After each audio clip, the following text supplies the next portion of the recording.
All right, guys, I want to dive into a little bit about what I was talking about yesterday with overturning through the ball, but I'm going to get into a little bit more detail, so let's get into it. So first, I just want to point out that over-rotating can be a problem for the limited mobility golfer. If you're a golfer who has lots of mobility, tons of external rotation in your rear arm, and tons of separation between your thoracic spine and your pelvis, you're going to have an easier time opening up a lot more coming through the ball with a lot of external rotation in your rear arm, keeping the club path and the club face going down the target line. That's critical to know. For the player who has limited mobility, this can be a whole different ballgame, and this is what I was talking about yesterday. So what I need to do because of my limited mobility is I can't over-rotate through the ball too much. If I over-rotate, the path and my club face is going to be pointing way to the left. So what I got to do when I come into the ball because of my limited mobility is I got to have a little bit of opening for my pelvis and a little bit of opening for my thoracic spine.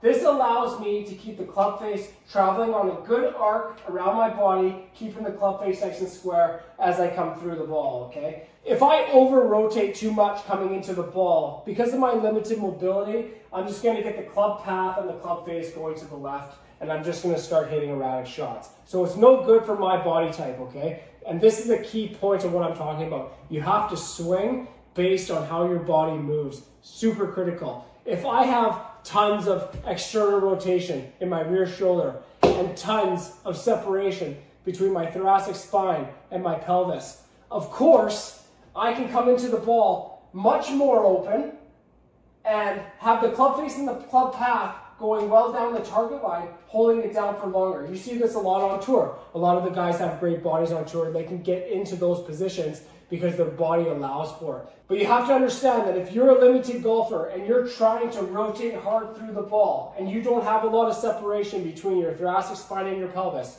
and you don't have a lot of external rotation in your rear arm, you are going to have major trouble coming through the ball, and you're just going to start hitting pulls and pull hooks.